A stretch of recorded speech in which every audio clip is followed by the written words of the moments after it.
सोबत असं कधी झालंय का की तुम्ही ऑफिसला तुमचा मोबाईल आहे घरी? जय शिवराय सर्वांना. तर कसे आहात सगळे? माझ्या ब्लॉगमध्ये तुमचं मनापासून स्वागत. तर आजचा ब्लॉग सुरू होतोय संध्याकाळी 5 वाजता, कारण माझा मोबाईलच आज नेमकी घरी राहिला होता, त्यामुळे मला आजचं काही शूट करता नाही आलं. तर हा व्हिडिओ माझ्या मिस्टरांनी शूट करून ठेवला आहे, पिल्लूचा आणि तिच्या आबांचा आहे. तर ती आज आबांना भेटायला आली होती. तिने आबांसोबत खूप प्रिशियस टाईम स्पेंड केला हॉस्पिटलमध्ये.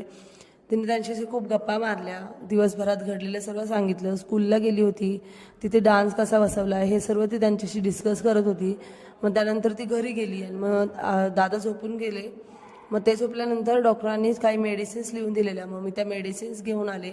हॉस्पिटलमध्ये बसून बसून असं वाटत होतं की कधी घरी जाते, कारण हॉस्पिटलचं वातावरण तर तुम्हाला माहितीच आहे, किती ती स्मेल येत असते टॅबलेटची वगैरे. तसे हॉस्पिटल तसं स्वच्छता आहे भरपूर. मग त्यात दादांना बघितलं तर ते अजून झोपलेलेच होते. मग मी बसून राहिले, बराच वेळ मी बसले होते हॉस्पिटलमध्ये.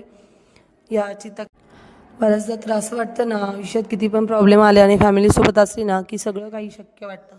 पण समजा एखादं घरातील व्यक्ती आजारी असेल ना, तर काहीच कशातच मन लागत नाही, पूर्ण फॅमिली डिस्टर्ब होऊन जाते.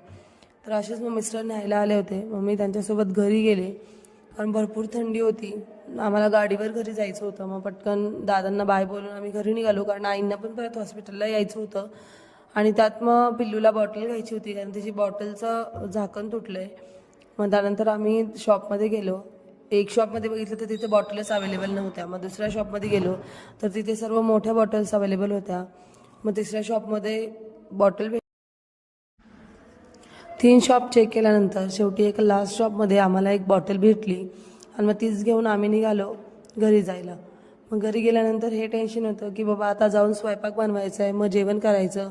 एकतर रात्रीचे 8 वाजले होते, पिल्लू पण वाट बघत असेल, ही धाकधूक तर मनात सारखीच असते की पिल्लू वाट बघत असेल, काय करत असेल. तर मग त्यानंतर घरी पोहोचलो. भरपूर थंडी होती, त्यात स्वेटर पण नव्हतं आणलं, काहीही नव्हतं स्टोल वगैरे. मग घरी गेलो तर दारातच माझी चिमणी अशी वाट बघत होती माझी. मग त्यानंतर तिला मी सरप्राईज दिलं की बघ पिल्लू तुझ्यासाठी काय आणले. तर बॉटल बघून ती भरपूर खुश झाली आणि लगेच चेक करत होती मला पाणी पिता येतं आहे का. आणि मग ती असे पाणी वगैरे पिऊन पाहिलं, मग तिला खूप बॉटल आवडली. तर बोलली आई उद्यापासून मी येस ना. अरे तर घरात आले तर बघते तर स्वयंपाक तर रेडी होता, पीठ वगैरे म्हणून वाटाण्याचं कालवण, चपाती, भात, मस्तपैकी जेवण तयार होतं. मग मी लगेच पिल्लूला जेवण चारण्यासाठी घेतलं, तिला जेवण चारलं, भरवलं तिला आणि त्यानंतर मग मीही जेवायला घेतलं.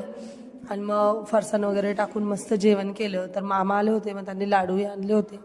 मग एक लाडू पण टेस्ट केला. लाडू वगैरे खाता खाताच पिल्लूचे नखरे चालू झाले. पिल्लूला नवीन कपडे घालून रील्स बनवायच्या होत्या. तिला मी सांगत होते, अरे बाळा रील आपण याच्यावर ऑलरेडी शूट. For watching.